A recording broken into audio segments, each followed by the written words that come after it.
que solo se retiene mecánicamente, funciona muy bien. Tiene un espesor de película fino, ¿sí? Que es una de las propiedades ideales de un cemento, pero obviamente también tiene desventajas, ¿no? ¿Cuál es una de ellas? No tiene adhesión a la estructura dental, ¿sí? No hay adhesión. No tiene propiedades anticariogénicas. Es soluble en el medio oral, una de las características que habíamos visto que no queríamos en un material. Sin embargo, si uno deja un espesor de película fino, quiere decir, la corona está bien adaptada en el diente tallado, realmente no es relevante esta parte porque hay puentes, coronas, quién sabe ustedes cuando ya comiencen a ejercer, van a encontrar puentes, coronas cementados con esto y no se ha salido por 20 años, ¿sí? O por 30 años, o por 40 años. Entonces,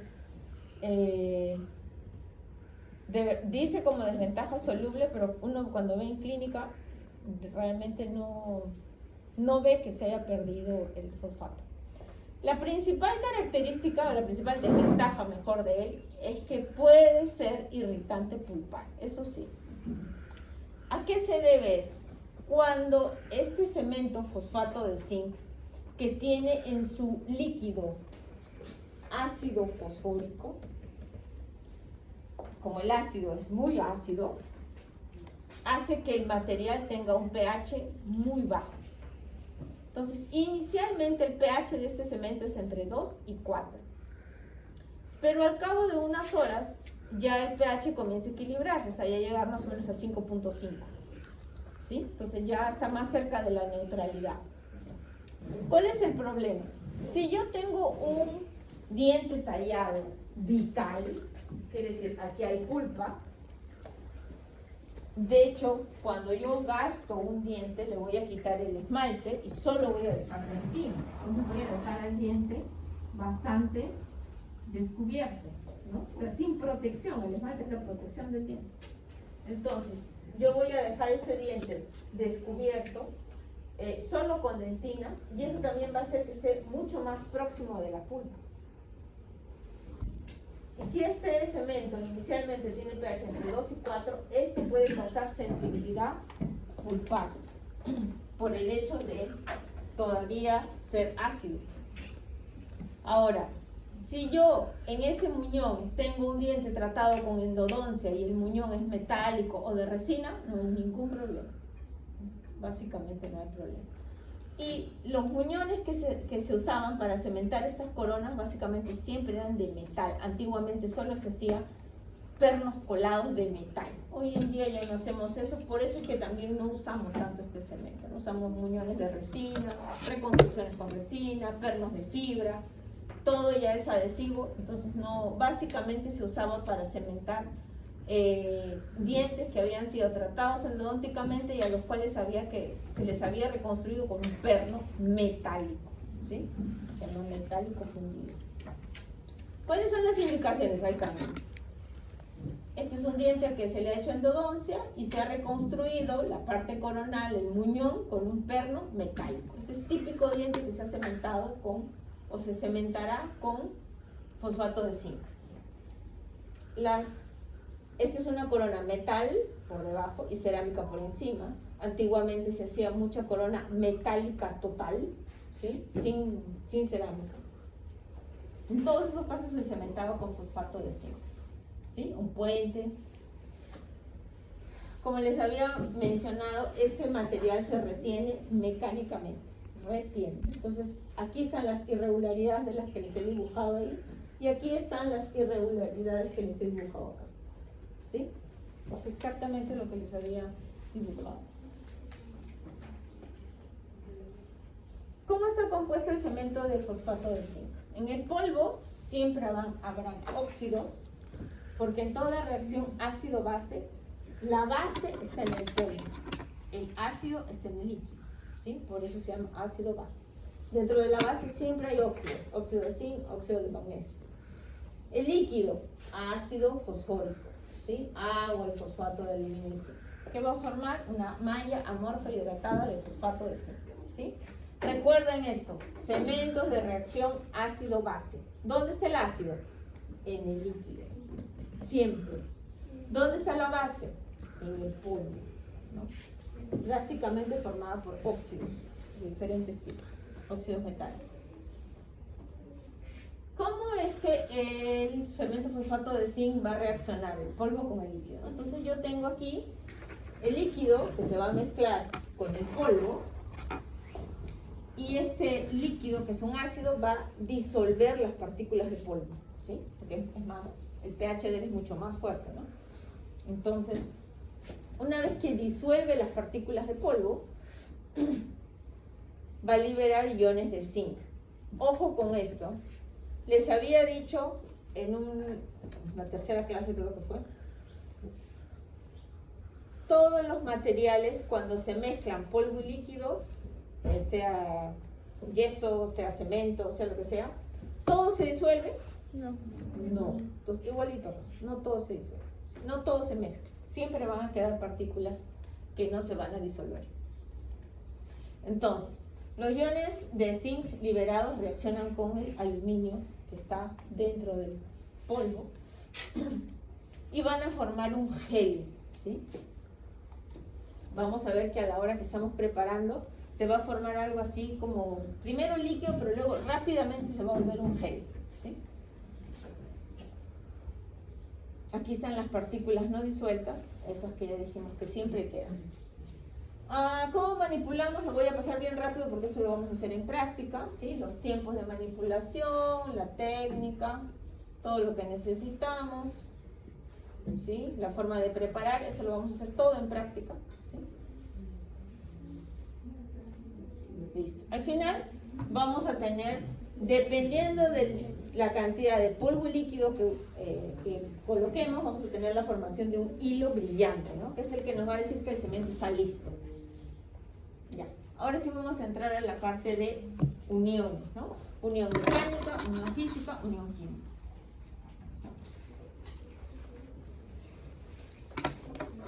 Esta parte es exactamente igual a lo que acabo de escribir ahí abajo, ¿no? La adhesión mecánica o micromecánica. Acuérdense que se llama micromecánico porque es a nivel microscópico, ¿no? Cuando hay una retención por una penetración de un material en otro. Retención por la penetración de un material en otro, de un tejido en otro también puede ser. Nivel microscópico, por eso le decimos micromecánica. Unión física. Cuando la unión se da por la atracción de fuerzas moleculares entre dos sustancias de composiciones diferentes. Aquí estamos hablando, por ejemplo, cómo se une una capa de resina a la otra. ¿Sí? Estoy hablando de resina compuesta. Imagínense que están restaurando un diente, coloco una parte y luego voy a colocar otra capa y otra capa, ¿sí? Ahí hay unión física. Y química, que es la que estamos hablando del ionómero de vidrio, fuerzas que impiden la separación de dos partes por enlaces iónicos y covalentes, ¿sí? Parte de lo que pasa con la atracción entre el ácido carboxílico y el calcio fosfato del diente. Entonces vemos aquí, tipos de adhesión. ¿Fosfato de zinc tiene adhesión? No, por eso no funciona. Cemento de ionómero convencional, adhesión baja. Cemento modificado por resina, adhesión media alta, cementos resinosos de media alta. Solo vamos a hablar un poquito sobre ionómero de vidrio. Tenemos una clase especial de ionómero de vidrio en la semana 10. Entonces, ahora solo nos vamos a dedicar a la parte del ionómero de vidrio. El ionómero de vidrio tiene varios tipos de cementos dentro del ionómero de vidrio, ¿sí? Aquí solamente vamos a hablar un poquito sobre el ionómero para cementación, que es el que vamos a manipular ahora, ¿sí? Los ionómeros de vidrio, como hemos visto en el cuadro del inicio, tenemos a los ionómeros de vidrio que le llamamos convencionales, quiere decir ionómero de vidrio puro, solo ionómero de vidrio. Pero también tenemos a los modificados por resina, ¿cierto? Que también ya hemos mencionado. Entonces, estos ionómeros de vidrio convencionales van a tener en el líquido los ácidos carboxílicos y en el polvo los óxidos. ¿Qué quiere decir? Ácido, base. Estoy hablando solo del convencional, ácido, base, igualito. ¿Sí? Ya los modificados por resina van a tener la incorporación de partículas de resina y por eso también vienen en diferentes presentaciones. En los convencionales siempre van a venir polvo y líquido, siempre. Los modificados por resina pueden venir polvo y líquido, más otro líquido más, y también pueden venir en pasta, le llaman, ¿no? Esto es un clic que tú presionas y sale de un lado una pasta, del otro lado la otra pasta, ¿sí? Ya es modificado por resina. El modificado por resina, por el hecho de tener resina, ya hay que polimerizar con luz. Esto no necesita. No tiene resina, simplemente reacción ácido base. Mezclas, esperas un tiempo y va a fraguar. ¿Sí? Este no, este necesita luz. O sea, doctora, ¿ese cemento sería cemento dual? Dual, exacto. Este cemento es cemento dual. Tiene dos, dual se llama porque tiene dos formas en las que va a alcanzar la mayor dureza, ¿no? En este caso, tiene la reacción ácido-base, pero por el hecho de tener resina, también voy a tener que polimerizar. ¿Sí? ¿Qué características tiene el ionómero de vidrio convencional? Es un material sumamente biocompatible. Ojo que cuando estoy diciendo biocompatible, no quiero decir, como mucha gente entiende, que eso se puede poner en la pulpa. ¿Sí? No, no. Si yo digo biocompatible, es biocompatible con el esmalte y con la dentina, nada más. La pulpa no, ni cerca la pulpa. ¿Sí? Libera flúor, es uno de los materiales que libera flúor. No todo el tiempo, tiene una fase en que libera el flúor. Tiene baja solubilidad, si la comparo con el fosfato de zinc, por ejemplo. Y tiene adhesividad, ¿no? Adhesión mecánica, de esa que ya habíamos hablado. Pero tiene algunas cosas que lo hacen altamente sensible a la hora de colocarlo en la boca. Por ejemplo, si yo voy a cementar algo con ionómero de vidrio, yo voy a necesitar de preferencia hacer aislamiento absoluto, que es un jevecito que uno coloca y es como si sacara el diente de la boca, ¿no? Más adelante, cuando estén en quinto, van a entender que es aislamiento absoluto. Pero lo que hace es como si yo quito la saliva, la lengua, el carrillo, todo, y dejo solamente el diente. Por ahí hay fotos que van a ver cómo es el aislamiento absoluto. ¿Para qué? Para controlar la humedad. El ionómero de vidrio es un material que si se contamina con saliva mientras se está cementando, ya no funciona igual. ¿Sí? Entonces es bien sensible. Y por eso dice, mira, acá dice baja solubilidad y aquí dice elevada solubilidad. Si se contamina con saliva, sí. Tiene elevada solubilidad.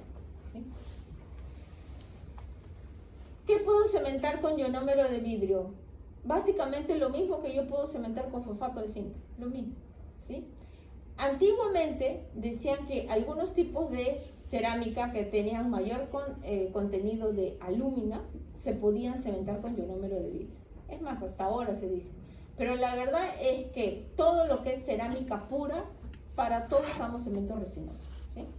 Entonces el ionómero de vidrio básicamente sirve para cementar lo mismo que cemento con fosfato de zinc. Metal, porcelana sobre metal, metal puro, básicamente esas son las indicaciones del ionómero de vidrio. El convencional necesita de un acondicionamiento previo, ¿sí? Fácil de manipular, se divide en dos tiempos, se coloca y ya está. ¿Sí? Ese es el aislamiento absoluto, ese GB que ven ahí, aunque aquí está modificado, pero bueno.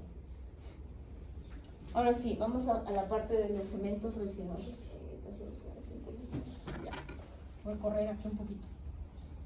La adhesión, ¿sí? En odontología podemos llamar adhesión como el proceso en el cual unimos materiales restauradores o sustratos dentales.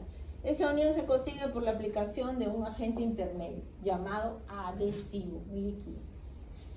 Los cementos resinosos no son más que resinas compuestas, es lo mismo, solo que con menor viscosidad, porque si no, no podría cementar. El cemento resinoso es muy parecido a una resina compuesta, solo que tiene menos viscosidad. ¿Qué propiedades tiene el cemento resinoso? Propiedades biológicas, ok, es biocompatible, insoluble, aquí sí, es totalmente insoluble en el medio oral. Buena adaptación marginal, justamente porque le han disminuido la viscosidad, forma una película bien fina, es altamente resistente al desgaste, más que cualquier otro cemento que hayamos visto, alta resistencia a la compresión, soporta muy bien las fuerzas de masticación y tiene estabilidad de color. Además, en los cementos resinosos yo tengo colores de cemento, si yo tuviera que cementar, ¿no? Cosa que no existe en nosotros. Pero para cementar con cemento resinoso no es tan simple como todo lo que habíamos visto hasta el momento. Yo agarro, preparo y coloco y ya está. No. Aquí hay que hacer tratamiento al diente y a la pieza en la que voy a cementar. Imagínense, acuérdense, ya les dije que cemento resinoso básicamente es para todo lo que es cerámica pura, sin metal, ¿no? Aunque las instrucciones del cemento resinoso te van a decir que también sirve para metal, el uso que se le da casi siempre es para cerámica pura. Todo lo que tenga cerámica pura o tenga resina, por ejemplo resinas de laboratorio que se llaman cerómeros, todos los cementos con cemento resinoso, todo, ¿sí? ¿Cuál es la diferencia del cemento resinoso con cualquiera de esos otros cementos? Yo voy a tener que preparar el diente sobre el que voy a cementar y voy a tener que, por otro lado, preparar la pieza, quiero decir la corona, la carilla, el puente, lo que sea, que voy a cementar por dentro. Tengo que preparar. ¿Para qué? Para que haya unión. Entonces, tengo el sustrato dental, tengo el sustrato resinoso, tengo el cemento resinoso y tengo la estructura de la cerámica. Tengo que preparar todo. Es mucho más laboriosa la cementación con cemento y mucho más crítica también. También debo trabajar con aislamiento absoluto. Por ejemplo, si yo quisiera cementar una incrustación toda de cerámica, aquí no hay metal, un puente, no hay metal, puente de 4, puente de 3, ¿sí? No hay metal ahí. Entonces, en los cementos resinosos tengo una matriz, acuérdense, siempre tengo matriz y partículas, ¿no? Como cualquier material de los que ya hemos visto, que se unen y con eso vamos a obtener un cemento resinoso. No sé si debo escapar. Un par de minutos. Así como hemos visto retención y adhesión, en los cementos resinosos yo voy a tener distintos tipos de endurecimiento, a lo cual le voy a llamar polimerización. Lo hablo así rápidamente nomás porque después, más adelante en las otras clases se profundiza mucho sobre esa parte. Uno de ellos es solo químico, quiere decir mezclo polvo y líquido y listo. Químico, comienza la reacción. Solamente físico, solamente va a endurecer con luz. Y algo de su colega habló, dual. Voy a tener que colocar la luz, pero además, por sí solo, va a tener reacción química. Tengo solo químico, solo físico, quiere decir por luz, o las dos cosas. ¿Sí? Esas son las formas que tiene de polimerizar los cementos resinosos. ¿Sí? Hay de los dos. De los tres, perdón. Y básicamente, cuando es exclusivamente química, aquí tiene ionómero de vidrio. ¿Sí? Resina solo química, difícil no vende más. Siempre va a tener, va a ser dual, químico y luz. Y la física son cementos resinosos que solamente van a polimerizar con la luz, nada más. No tienen por dentro un mecanismo químico. Entonces, como les había mencionado sobre el cemento resinoso, es mucho más laborioso que un cemento convencional de los que hemos visto antes, porque voy a tener que preparar el diente, ¿no? Voy a tener que hacer un grabado ácido, colocar un adhesivo, justamente lo que había mencionado algo ahí. En la pieza protética, imagínense una carilla, voy a tener que hacer grabado ácido, pero con otro ácido, y voy a tener que colocar lo que sería un adhesivo, que en este caso sería silano. Hay que preparar ambos lados para recién poder cementar, ¿sí? Preparo el cemento y lo coloco. Se inyecta básicamente el cemento. Se polimeriza y se deja ahí. Además también tenemos otro tipo de cementos resinosos. Dice que aquí está, es medio rápido explicar todo esto, pero que demanda un tipo de entendimiento un poco más profundo. Pero hoy en día además tenemos cementos resinosos autoadhesivos, ¿sí? Un tipo de cemento resinoso un tanto diferente a lo que ya hemos visto. No necesita de grabado ácido, no necesita de adhesivo, funciona muy parecido a un cemento convencional que no tiene resina. Lo coloco y ya está, ¿sí? La técnica es menos sensible, también son cementos duales, tienen retención micromecánica, pero lo más importante de estos cementos es que tienen retención o interacción química, ¿sí? Esta parte la voy a explicar un poco más en un videíto, ¿ya? Porque aquí hay bastantes cositas. ¿Listo? Yo sé que he hablado bastante rápido porque me he detenido en la parte de la adhesión.